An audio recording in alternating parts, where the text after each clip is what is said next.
ప్రభు అయిన యేసుక్రీస్తు నామమున అందరికీ శుభములు తెలుపుచు వాక్యం ధ్యానించుకుందాం.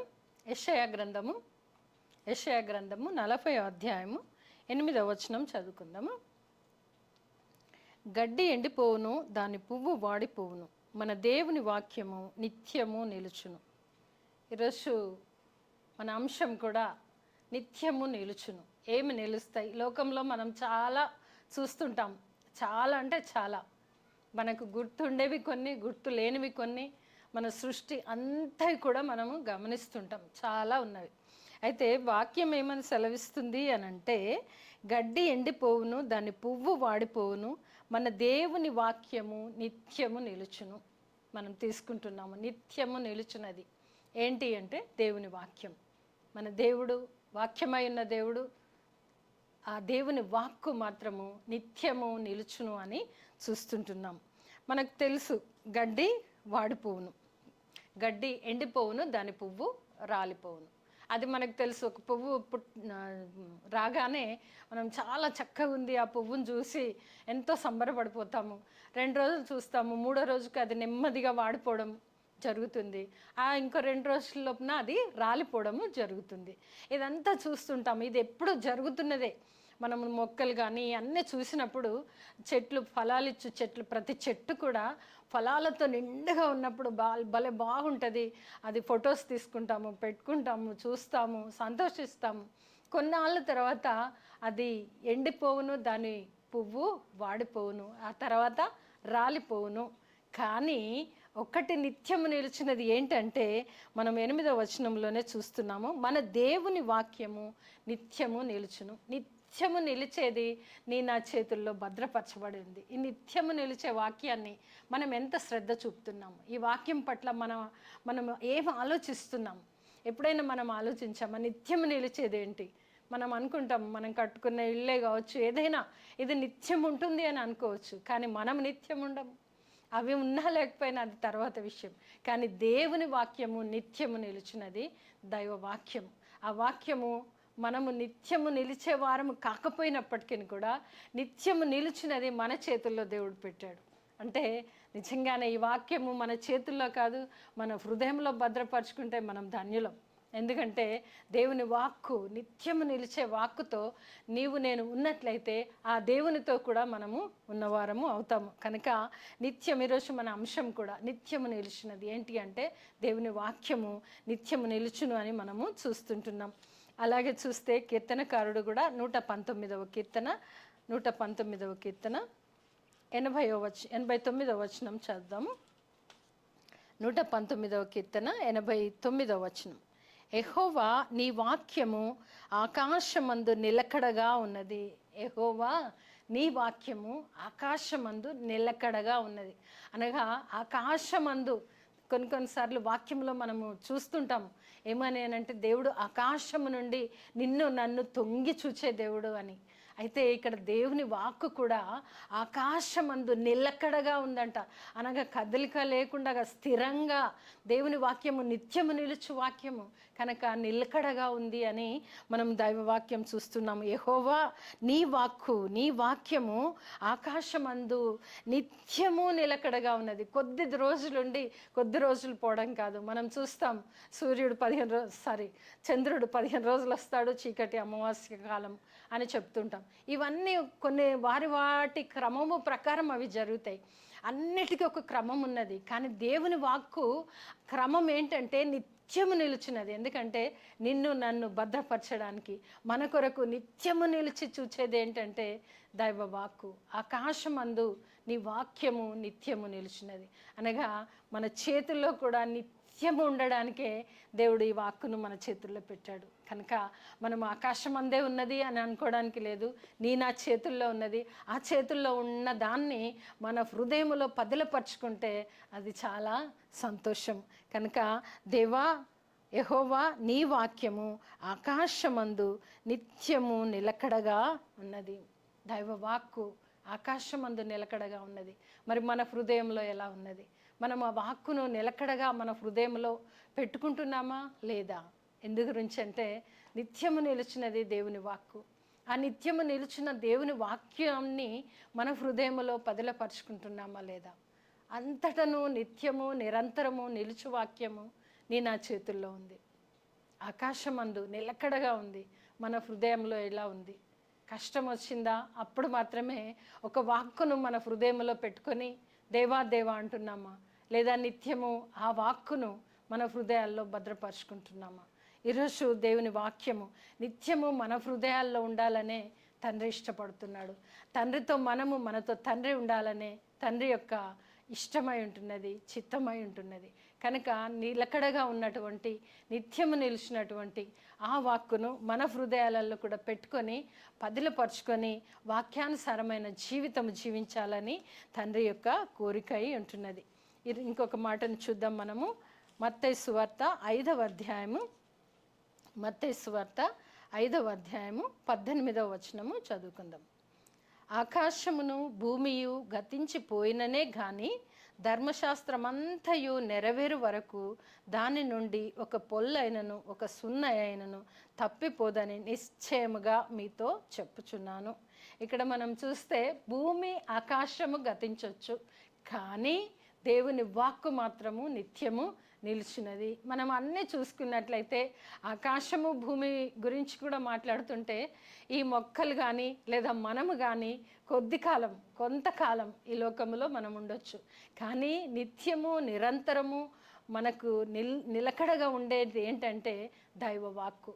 ఆ దైవమే నిలకడగా నిత్యము ఉంటూ నిన్ను నన్ను ఏలుతూ పరిపాలిస్తూ మనల్ని రక్షిస్తూ మనం ఎల్లవేళలా ఆయన చూపు మేరలో మనము ఉంటున్నాం అంటే అది దేవుని కృప. కనుక నీవు నేను గ్రహించాల్సింది నిత్యము నిలిచినది ఏంటి? మనం తీసుకున్న వాటిలలో ఏమైనా ఉంటుందా నిత్యము అంటే? ఏది ఉండదు. కొద్ది కాలము దేవుడు మనకి ఎంతకాలము ఈ లోకంలో బ్రతకడానికి ఆయుష్ ఆరోగ్యం ఇచ్చాడో అంతకాలము మనము ఉంటాము. కానీ నిత్యము నిలిచినది కూడా మనతో ఉంది, వాక్కు ఉంది, దేవుడు మనతో ఉన్నాడు. కనుక నిత్యం నిలిచేదాన్ని చేత పట్టుకున్నట్లయితే మనకి ఏది ఇంకా అక్కర్లేదేమో. కనుక అన్ని ఏర్పాట్లు ఆ దేవుడే చేసి మనల్ని నడిపించేవాడుగా ఉంటాడు. ఇవే మాటలు మనం చూసినట్లయితే ఇదే మత్తయి సువార్తలో 24వ అధ్యాయంలో కూడా ఉంటుంది. అలాగే లూకా సువార్తలో కూడా మనం చూస్తాం. ఎందు గురించి అంటే ఆకాశము భూమి గతించునేమో కానీ దేవుని వాక్కు మాత్రము నిత్యము నిలుచున్నటువంటిది మన చేతుల్లో ఉంది. ఎందుకంటే నిత్యుడైన ఉన్నతుడైన దేవుణ్ణి కలిగి ఉంటున్నాము. దేవుడే వాక్కు అయి ఉన్నాడు. ఆ వాక్కు నిత్యము నిలుస్తున్నది.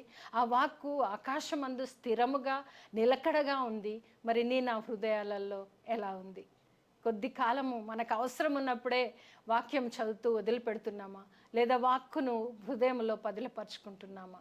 ఇది మనం ఆలోచించాలి. ఎందుకంటే నిత్యం నిలిచేది మన చేతుల్లో ఉంది. మనం ఇహలోక అనుసారమైనటువంటివి అన్నీ చూసి అన్నీ నిత్యము అని అనుకుంటామేమో, కానీ అవన్నీ అనిత్యములు. వాక్కు మాత్రము నిత్యమై ఉంటున్నది. కనుక నిత్యము నిలిచే తండ్రి మాటల్ని మనము చూద్దాం.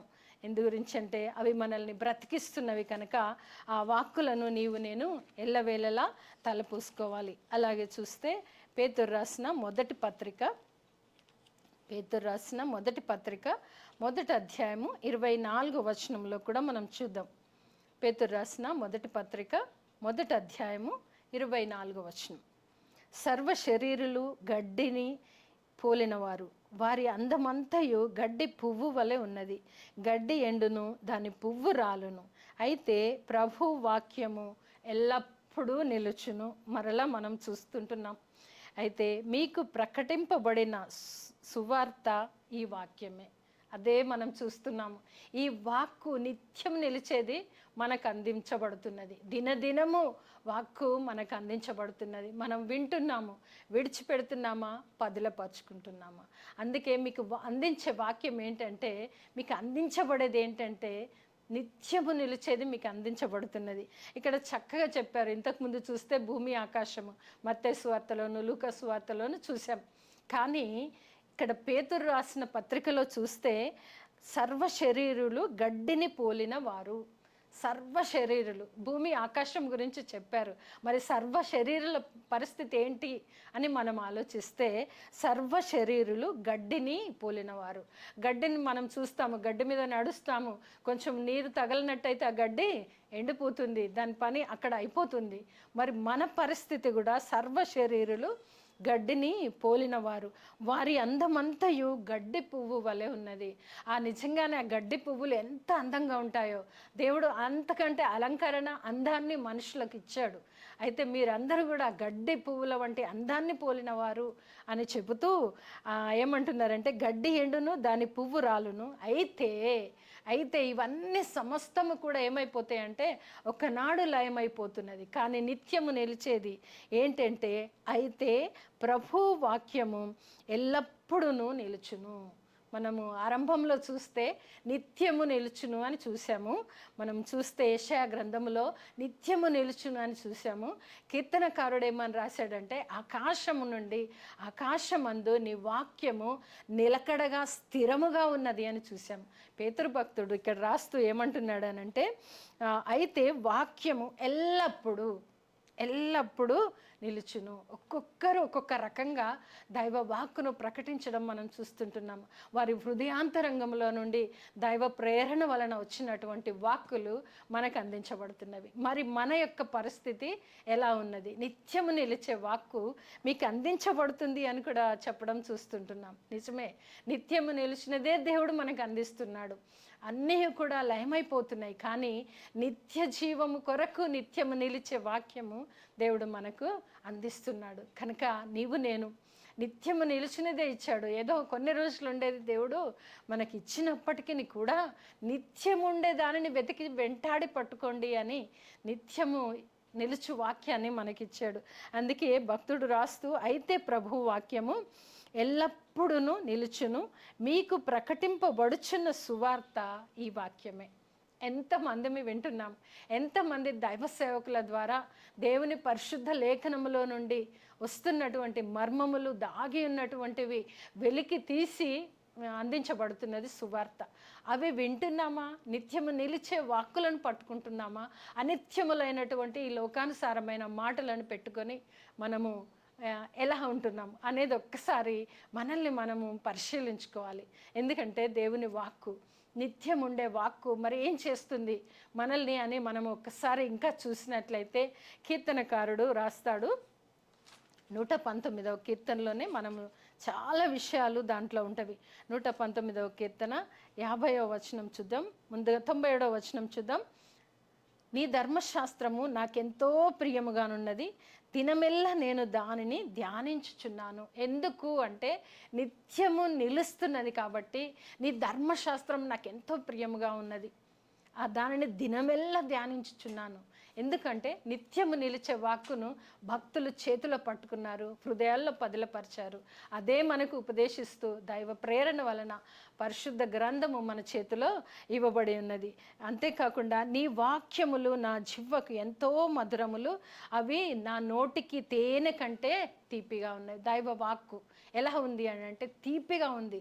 అది నిత్యము నిలిచే వాక్కు చేదుగా ఉంటే మనము తీసి పడేస్తామేమో.